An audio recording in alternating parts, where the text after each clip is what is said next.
So you all are here because you won the BECA Can competition, which was a fierce competition. You guys had great ideas, and it landed you here. So congratulations again to all of you. Thank you. I'm sure your companies are very proud of you, but no one is prouder of you than BECA. So with that, let's explain to people, our audience, what the challenge was. So my first question is going to go to you, Bree. Sure. And the question is, explain the marketing challenge you were given, and what did you identify as a key insight that led to your idea? Oh, wonderful question. So the marketing challenge was around Black creativity and how Black creativity can add to business outcomes in a positive manner. The question was designed to be specifically vague because creativity is something that you wanted to pull through from all of the future leaders. So our team, we worked really hard to kind of narrow down to an idea, but the insight that we got was around investment towards Black consumers and how that tends to lag across business and industry. And normally when investment lags, it's because there's a lack of proof points on why you should invest in that space. So our idea was founded on how could we provide those proof points in a territory where data is not really robust. And we all know that data among diverse consumers is lacking. So we wanted to solve for that challenge and pull through. And the creativity part that we brought through it was we wanted to acknowledge the impact that Black creativity and Black consumer insights has on the greater whole and elevating that. So that's what we wanted to pull through. And our tool Amplify does just that. It looks at return on influence as an amplifier of return on investment. So what you guys actually did was, it's been evident and clear what happens when you don't do this. But what you want to do is bring the data forward. Bring it forward. And you were very also intentional in what you named yourself. So Clea, I'm going to ask you this question. You're called Black Effect. Give us the reason behind the name. So when we thought about the cool factor that Black consumers bring to sports, music, CPG, so many different industries, we knew that it was something that affected everyone, right? And so we came up with the name Black Effect because Black people move the needle. Black people are the culture of the world. And so we wanted to showcase that at Cannes because Black people move the needle across the globe, and at a very, global conference like Cannes, we wanted to say that loud and proud. And so that's why we came up with the name Black Effect. So Freddie, what was the actual idea? Give us an overview of the idea and what it's designed to accomplish. Absolutely. So Amplify is a marketing investment and budget allocation tool that allows you and your brand to tap into these powerful insights. So for one, there's $300 billion of unmet demand for Black consumers. How do we meet their needs? 300 with a B. With a B. Okay. On the table today, in the US market alone. We also know, as Clea just mentioned, Black consumer choice shifts global culture as a whole. So this marketing investment budget allocation tool allows us to understand your brand, its role with this consumer segment, your brand health, which category your campaign is playing in, and then it allows you to specify the right media mix and allocate dedicated dollars to Black marketing and advertising investment to drive better outcomes for your brand. And I'm sitting here, we're in Cannes. It is very warm in the studio, so if you see me glistening, but there's just a hub of activity back here. And one of the things that as I'm listening to you, Freddie, all marketers are trying to measure the results of what they do. So when you think about being able to have the idea and be able to measure it, that's huge. I just have a question about how you guys are really coming up with the idea that you had to be able to clearly measure, clearly have the objective, and then demonstrate that. Talk to us a little bit. I asked you this yesterday. So you don't just sit down and an idea comes to you and say, yes, that's what we're going to do. But what was that process like of trying to figure out where you wanted to go with this? There's two really important things for us as a team as we were brainstorming. One is we really wanted to latch on to a resonating problem. So as we had all kinds of ideas coming out, we said, what is it that we really want to solve for in the market here? And as Clea mentioned, Black consumer influence is underutilized. So we said, let's distill our ideas, which ones are really serving that problem. And then the next step we took was, how do we make sure this is something that's differentiated and ownable? And that's where the data comes in. How do we make sure that we can bring in the right proof points that you as a business leader, as a marketer, can point to and say, I've got the data points that demonstrates when I invest in Black, it's better for the brand and it's better for the community. Where are you in the development of the idea? We have an existing model. We have a prototype built of Amplify. Dashboard's really built on a number of different measures. Where we're going with it now, we're looking for partners to really validate this data model. We have something called the influence factor. That's a proprietary algorithm that helps predict and forecast what type of incremental growth your campaign will see, and we'd really like to partner with the right folks to validate that model. Okay. You mentioned that you would like to build and refine the Amplify tool, partner with research firms to build accurate models and test the product through side-by-side comparisons with an actual campaign. So how long do you anticipate it would take for you to bring this product to market? Yeah, we talked about this for a while, and the actual technology, predictive modeling, AI has been around for a while, but it's actually getting the data right. As we all said, like, we know this is true, like Black culture moves the needle, but proving it out and having a proof point, that's harder.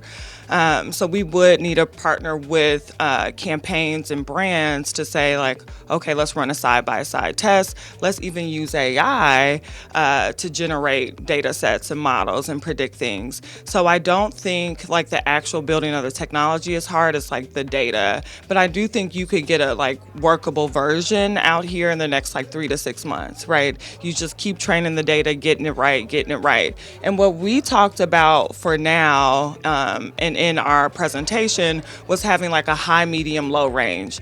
So for certain categories, right, the Black influence may be greater than other categories. So that's where we thought about starting it for now, based on your current engagement with the brand and the current market share that you have.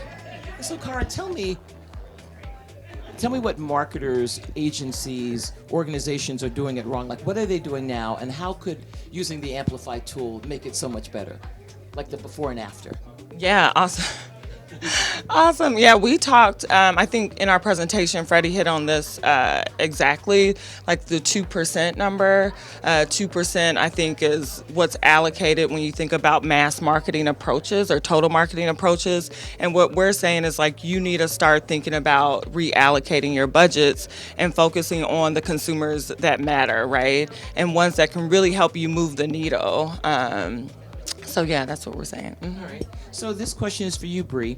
How does the Amplify tool address the limitations to marketing budget allocation, especially in the current economy, where CFOs and CEOs may see this as a gamble versus a general market focus? So before you answer that question, always marketers have to prove that the dollars that they're spent, there's an ROI, there's a reason for it, because Yes. typically there's a lot of money sitting in the marketing Yes. budgets, and people think, that's where I'm going to go get that money because it's not being utilized. But you're really talking about being able to demonstrate how those dollars really contribute to the bottom line. Yeah, so it's the incrementality of it, right? I think we have, as marketers, we've gotten pretty good at estimating what ROI could be for brands and for products, but the incrementality of it, we really haven't been able to tap into that.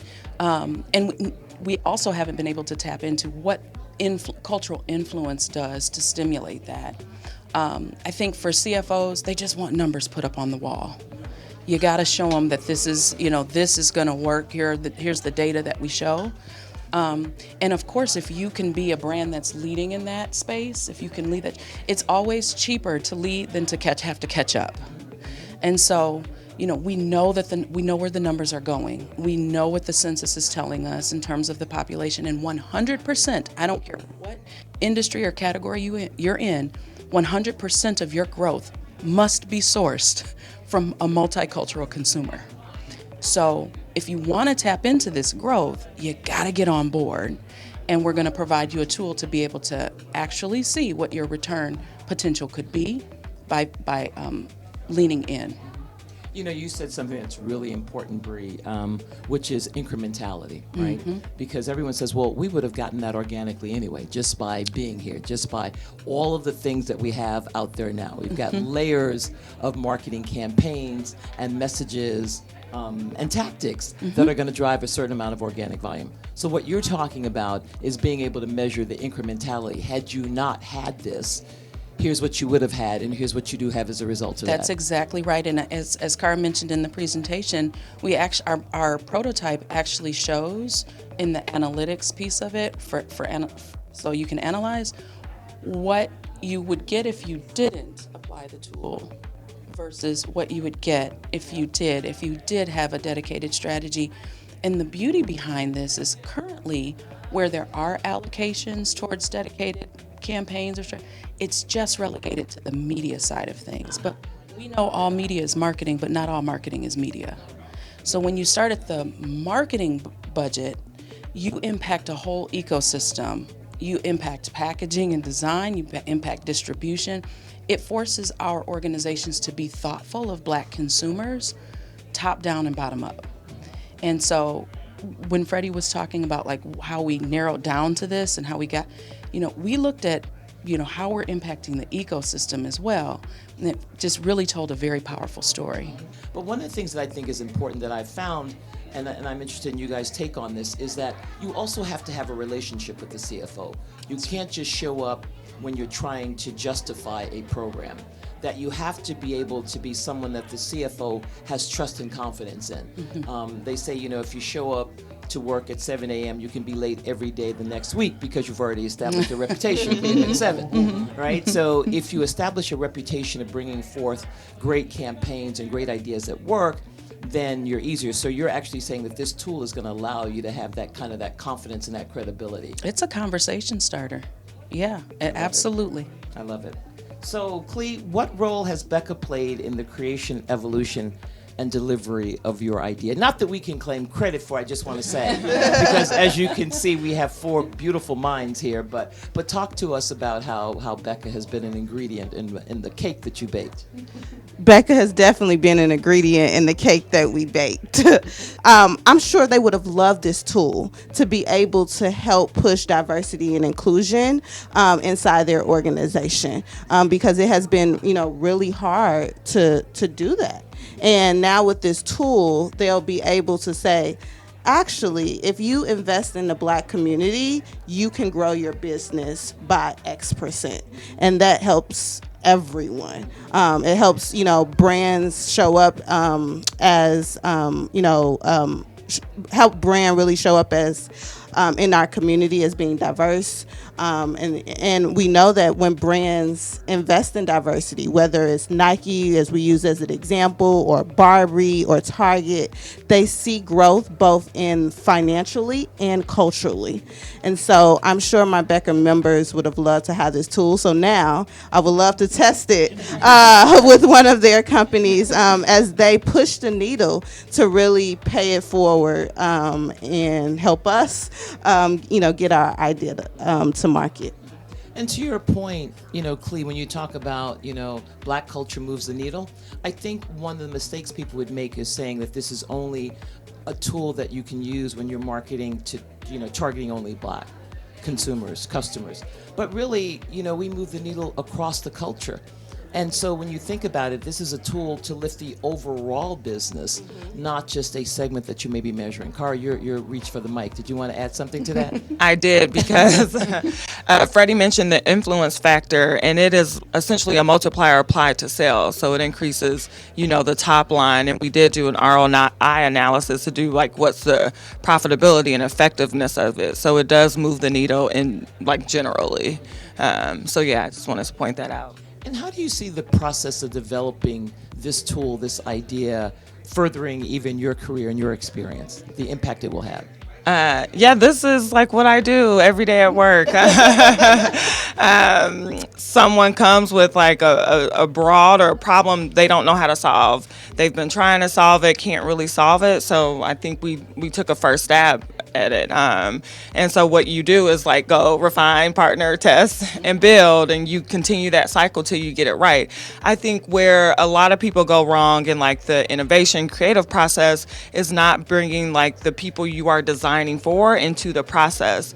So being a part of BECA allows us to bring like other Black marketers into the process and like help us co-develop this, like what's not working, what's working.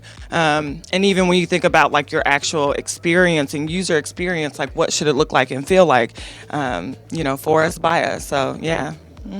Freddie? Yeah, I just wanted to add, because this was just such a great question. I also work in innovation, so this is a very fun space for me. But I think what BECA has uniquely brought in my development here with this specific Amplify project is getting to the idea and getting to the solution is half the battle. But then how do you make sure you can communicate it and message it simply to all the stakeholders in the ecosystem, and that the power and the impact comes by succinctly? And that's just where, as I think about my mentor, our buddies, the members who've helped us shape and refine our pitch and our presentation, that's just where I've seen a lot of growth, and I'm really happy and fortunate to be part of the playbook. Yeah, and then in the process, like we're all from different organizations. So why don't you say what organizations you're from? Okay, why don't we do that? But we all just bring like a different skill set, a different point of view. So when we were actually like spinning on this idea, like there's a Word document that's like maybe 10 pages long, just of like thoughts that were spinning around in our head. But it was just interesting. I learned from them, they learned from me in the process, and I think that's what like innovation and creativity is about. Great, I love it. Bree, this comes to you. If someone in the audience is interested in lending their expertise to your idea, what specific expertise do you think would support your concept? How does someone who wants to support? We're looking for, data scientists, researchers, developers to come into the fold. And then, as Cara mentioned, marketers, folks who know their who, their consumer that they're going after, and have insights there. We're welcoming. And anyone who has an idea on how we might make it better. We don't want this tool to die at 1.0. It needs to be able to reinvent itself and move and shift as culture moves and shifts. So we welcome ideas all along the way on how we can continue to improve the tool. We actually have created a hub that folks can go to if they want more information or to get in contact with us. So if you go to amplifytheblackeffect.com, you can contact us, you can learn more about the tool, and we'd love to stay in touch and work through. Great, I love it. So, Clee, if you could partner with any person or organization to get this off the ground, who would you choose and why? Now, that's a great question. I think that we would, if I could choose one organization, I think it would be actually one of our organizations. Ooh. Because Bring it home. Bring it home. right? Yes, because so this is the value, right, that BECA brings to our organizations, right? We've had this chance to do this case competition with BECA, show up on the biggest stage, and now let's bring it home back to our organizations and show how Black contributions are moving the needle, and it's time to show the ROI of that. And you can actually be a first mover because you were a first mover with BECA, and now you're a first mover with Team Black Effect. Right, okay, I love that. Freddie, how do you think, so we're going from BECA to a whole nother, which is why BECA exists when I ask this question. How do you think the lack of Black representation in higher level positions affects the creative process and campaign for authenticity? It's everything. It's absolutely everything. So if you think about the C-level and the C-suite, those are the decision makers. The budgets get set there. The agency choices get made there. The agencies choose the talent. We're all involved in all the way through the ecosystem, it always comes back to the C-level. Even when we've got different versions of creative and we make a final call, it's running through the C-suite. So if we don't have adequate representation there, we won't make the change we're hoping to make. It's everything. So what I want you guys to do is share a few opportunities and challenges that you feel are unique to black marketers in the industry? And how have you experienced these or witnessed others experiencing these? Is like speaking up and having like the courage to speak up when you're the only one in the room. Because yeah, sometimes you have a good idea, it gets shot down, but you're like, hey, was this a good idea? And probably was. But when you have no one in the room backing you, it makes it challenging. But I think like how you can combat that is like through education. Unfortunately or fortunately, we have to educate our teams on the effect that like the black audience can have. So if you're able to do that before you get in those meetings, then you probably have a leg up. But definitely like being the only one in those rooms sometimes is challenging. And for me, sometimes the opposite situation is what really I struggle with. When I have success, I'm like, did I have success because I'm talented, I'm bright, I brought something unique to the table? That imposter syndrome just sits there a little bit, right? Then that's one of the struggles I have, even still today. I can tell you that when you get to this role, you can, be confident that nobody was handing out free candy.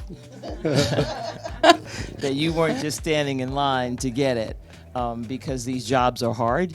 There are lots of people that are interested in it, and you don't survive as long as you guys have without bringing the goods. But yes, everyone believes that, they want their contributions to be solid based upon the results. But I think the change is that we're actually having the opportunity to be heard and given the opportunity to manage these big ideas. So that in and of itself is really progress. Any others want to comment on this question? I'll just comment. I think one of the challenges internally is usually mentorship and sponsorship. And this is why I'm so also grateful, right, for BECA, because someone had to sponsor us, believe in us, right, for us to be here.